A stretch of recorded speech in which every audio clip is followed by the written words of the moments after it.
Hello everyone and welcome back to a brand new Skill-Capped video. Today I'm going to show you all 10 crazy tips to help you win your games on Bind.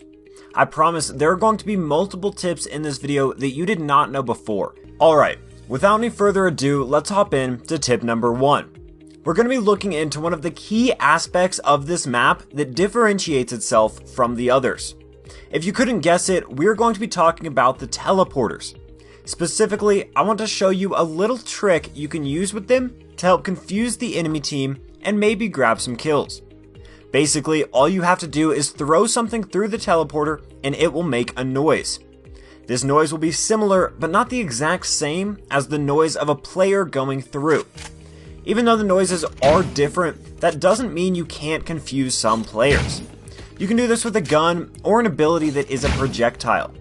And if you end up using an ability for it, you can also time it right and hope to deal some damage to the enemies on the other side of the teleporter, depending on which ability you did use.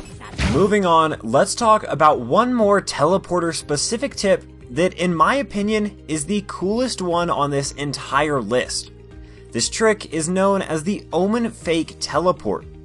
Omen is able to use his teleport ability to fake himself going through the teleporter. This not only confuses the enemy team, it also looks insanely cool. You can perform this fake teleport by walking up to the teleporter and pulling out your short-range teleport ability. You now want to jump towards the teleporter and use your ability before you go through. With a little bit of timing and practice, you will go through the teleporter and end up back on the original side. I'm sure you can see how powerful this is, especially when the opponents realize what you're doing and then you switch it up and actually teleport when they least expect it. Hopefully, even if you don't main Omen, you can keep this small trick in the back of your mind while you play against those enemy Omens. Heading into tip number 3, we have an effective A-site attack that will almost guarantee a bomb plant for your team.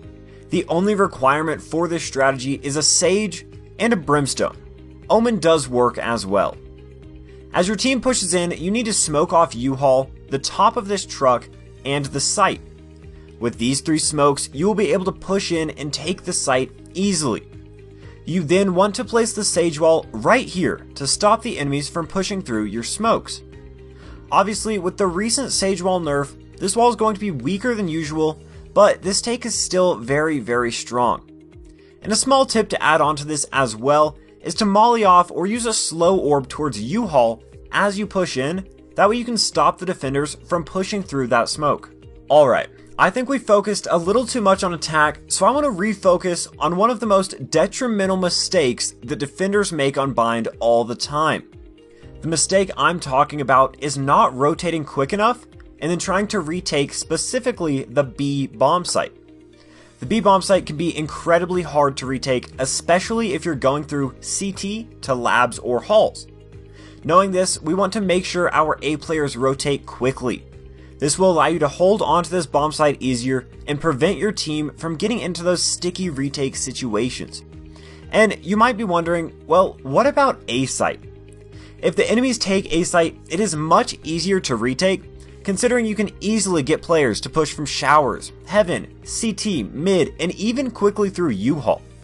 Having all of these options makes it much easier to retake, and if something's not working, go ahead and switch it up. Don't be afraid to put an extra player on B or even on A site if you're having some trouble holding it. Let's go ahead and talk about another attacker side tip for Bind right now. This one is going to use that key detail on Bind that is the teleporter. As an attacker, you can actually predict and force the defenders to move very easily with a couple of teleporting tricks. For instance, you can go B long and teleport to A shower side. The enemies will start to rotate towards A because they think you're going here. Well, now you can head to A mid and teleport right back to the B bomb site. The enemies now are going to be confused and immediately try and get back to B. Now that you've done all that, you can quickly head right back to A mid and plant on A site. Trick plays like this work surprisingly well if 2 factors are met. First, you need to make sure you have at least 3 to 4 players teleporting. If only 1 player teleports, the defenders won't really care. The second factor is you need to try and get a pick on one of the sites so that the opponents are forced to make some sort of rotation to compensate for that. And if everyone is alive, they might just stay in their original position, and all the effort on your part was for nothing. Alright, we've already talked about a ton of useful tips, and we're only halfway done. That right there is the skill capped difference, and now for number 6, we're going to be showing you all a one-way smoke that is essential for every single player to know. This smoke is super simple, but also super deadly. All you have to do is toss a smoke on top of this box and play on sight. This works with almost every single character that has a smoke, but personally I found that Brimstone works the best. The reason this works so well is because of the elevation change from mid to sight. You can use this to your advantage and hold sight while the enemies can't even see you.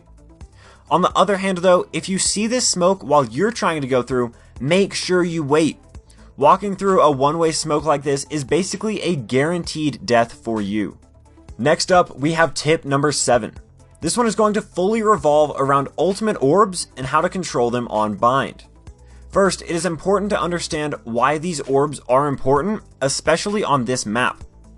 The first reason is obviously the main purpose of them, and that is to get your ultimate. The more times you can use your most powerful ultimate ability, the better chances you have to win some rounds. The second, maybe more important reason is the positioning of these orbs. You have one in showers and one on B long. Anytime a defender gets to one of these orbs, they get a lot of information.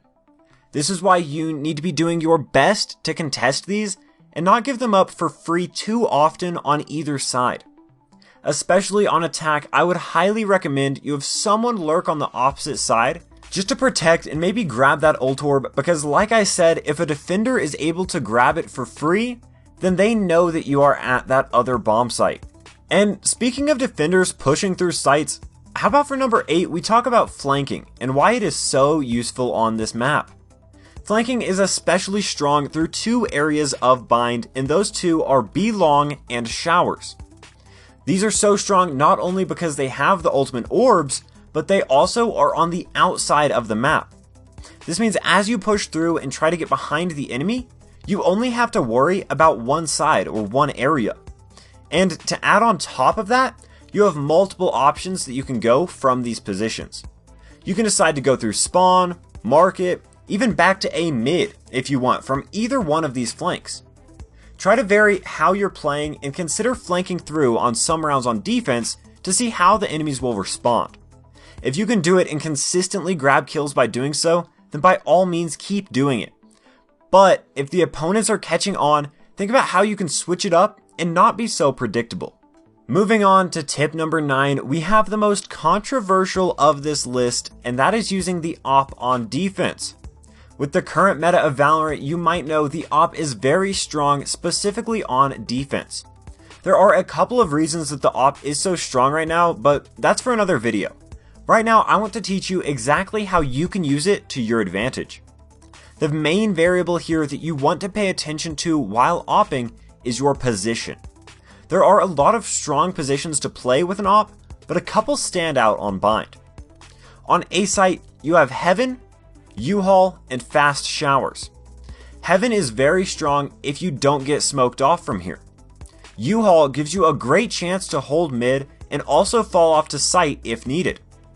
And then going Fast Showers and holding the door almost guarantees a kill on anyone that runs through, unless they can use abilities to force you off this angle.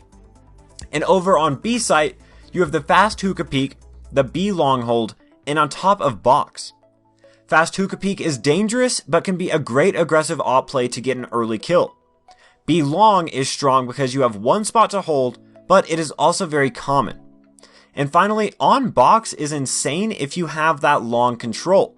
You can look into Hookah and grab a kill, and then easily fall off and re-peek and hold from a new angle. I'm sure you can now see how strong AWPs are on bind, and I want you to all consider trying to add the AWP to your list of guns that you are proficient with. Finally, we have tip number 10, which is learn lineups and agent-specific tips for your character on bind. There are so many great guides and strategies that you can use on bind with literally every single agent. So learning the best tactics for your agent will put you way above your competition.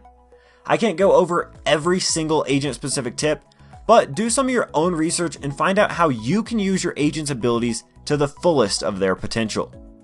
Alright, that is going to wrap up today's Skill Capped guide. We went over 10 of the craziest tips on the map Bind and even explained how you all can win yourself more of those games.